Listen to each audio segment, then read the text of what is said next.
Gold, trusted gold buyers. మీరు తాకట్టు పెట్టిన బంగారాన్ని విడిపించి ఈ రోజు ఉన్న మార్కెట్ ధరకు కొనబడను.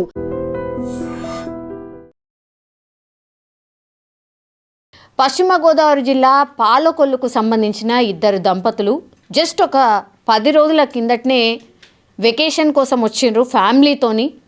యాక్చువల్లీ వీళ్ళు నివాసం ఉండేది అమెరికాలో సెటిల్ అయిపోయినరు, సాఫ్ట్వేర్ ఇంజనీర్.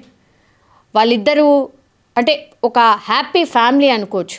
మొన్ననే ఒక 10 రోజుల కిందటనే పాలకొల్లు వాళ్ళ వాళ్ళ స్వస్థలం వచ్చేసి పాలకొల్లు 10 రోజుల పాటు వాళ్ళ బంధుమిత్రులతోని హ్యాపీగా స్పెండ్ చేసిన తర్వాత దుబాయ్లో మొన్న 31 డిసెంబర్ని సెలబ్రేట్ చేసుకొని వెంటనే అమెరికాకి వెళ్ళిపోయినారు.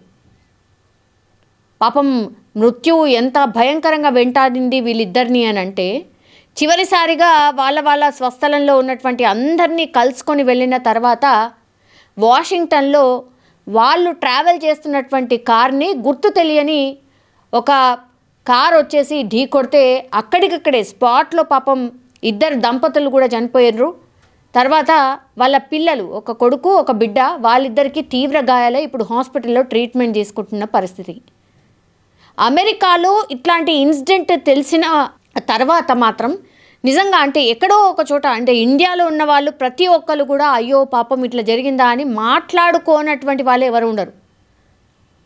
యాక్సిడెంట్లో చనిపోయినా లేకపోతే ఏ ఇన్సిడెంట్లో చనిపోయినా సరే అయ్యో మన వాళ్ళు కదా అన్న ఫీలింగ్ డెఫినెట్లీ ఉంటుంది ప్రతి ఒక్కరికి కూడా. పాపం ఇప్పుడు పశ్చిమ గోదావరి జిల్లాకు సంబంధించిన వాళ్ళు ఒక 10 ఏళ్ల క్రితమే మంచి జాబ్ వచ్చింది, ఆయన వెళ్ళిపోయిండు, అట్లాగే కొడుకు కూతుర్ని మంచిగా చదివించుకొని వాళ్ళు బాగుంటున్నారు. అట్లాంటి టైంలో అనుకోనటువంటి సంఘటనతోని ఒక యాక్సిడెంట్ వల్ల స్పాట్లోనే చనిపోవడం. పాపం ఏదో ట్రీట్మెంట్ తీసుకునేలాగానో యాక్సిడెంట్ జరిగింది, వాళ్ళకి ఏదో ట్రీట్మెంట్ నడుస్తోంది అంటేనన్నా ఒకలాగుంటుంది, కోలుకుంటారులే కొంచెం ఏముందిలే అనేటువంటిది. కానీ ఇప్పుడు ఇద్దరు స్పాట్లోనే భార్యాభర్తలు ఇద్దరు చనిపోతారు, ఇద్దరు పిల్లలు మిగిలిపోతారు. అంటే అనాథలైపోయినటువంటి పిల్లలు వాళ్ళు. ఇప్పుడు నిజంగా ఆ మాటనే చెప్పాల్సి వస్తుంది. తల్లిదండ్రులు కళ్ళ ముందటనే చనిపోవడం, తర్వాత వాళ్ళిద్దరు కూడా పాపం అనాథలైపోయినటువంటి సిచ్యువేషన్. పాలకొల్లు వాసులకు ఇది అత్యంత విషాదకరమైనటువంటి వార్త అని కూడా చెప్పొచ్చు. 10 రోజుల క్రితమే హ్యాపీగా వాళ్ళతోని గడిపినటువంటి వాళ్ళు ఇప్పుడు లేకుండా పోయినరు అని అంటే ఎవరికైనా ఎట్లా ఉంటుంది ఒక్కసారి ఊహించుకోవచ్చు. ఇప్పుడు వాళ్ళ ఫ్యామిలీ వచ్చేసి, ఆయన పేరు వచ్చేసి కృష్ణ, ఆయనని టిన్ను అంటారట. తర్వాత ఆశ, ఆమె పేరు వచ్చేసి, వాళ్ళ వైఫ్ పేరు వచ్చేసి ఆశ. 10 ఏళ్ల క్రితం నుంచి కూడా అమెరికాలో ఉంటున్నారు, వాళ్ళు హ్యాపీగా లీడ్ చేస్తున్నారు. కానీ అనుకోనటువంటి సంఘటన వల్ల ఇప్పుడు వాళ్ళు ప్రాణాలు కోల్పోవడమే కాకుండా ఇప్పుడు ఆ పిల్లల పరిస్థితి ప్రశ్నార్థకంగా మారిపోయింది. పిల్లలు అక్కడే ఉండిపోతారా అనంటే తల్లిదండ్రి లేకుండా వాళ్ళు ఉండిపోయే పరిస్థితి ఉండదు. వాళ్ళు ఇక్కడికి వచ్చిన తర్వాత ఎట్లా కోలుకుంటారు, ఎట్లా ఉంటారు అనేది కూడా ఊహకు కూడా అందదు.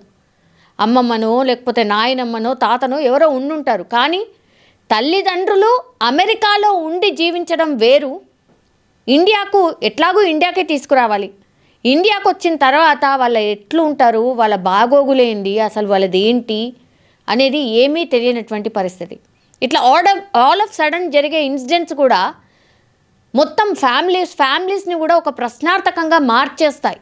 అలాంటి ఇన్సిడెంటే ఇది కూడా అనుకోవచ్చు. పాపం అది 2025లో వాళ్ళ బంధుమిత్రులతోని వాళ్ళతోని హ్యాపీగా గడిపి 31st రోజు దుబాయ్లో గడిపి 2-3 రోజులకే ఈ ఇన్సిడెంట్. సో అత్యంత విషాదకరమైనటువంటి వార్త అనుకోవచ్చు.